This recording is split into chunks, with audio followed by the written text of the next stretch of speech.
powerful technique. The basics of Supra and shallow subgingival air polishing using the PWR device. When using the air polishing function of the PWR device, it is important to note which PWR air handpiece and PWR prophylaxis powder to use for Supra and shallow subgingival air polishing.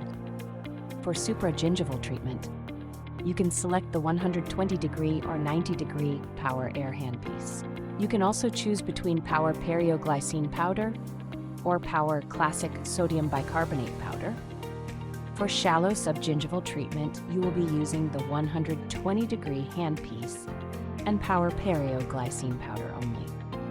For effective and efficient air polishing results, hold the PWR air handpiece nozzle between 3 and 5 millimeters from the tooth surface, while also keeping the nozzle angled between 30 and 60 degrees.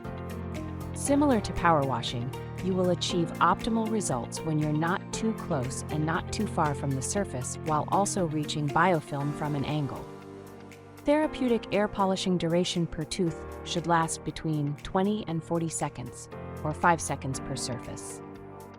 Note that therapeutic air polishing with PWR perioglycine powder is safe for use to remove biofilm from the gingiva and is also safe for use on the tongue.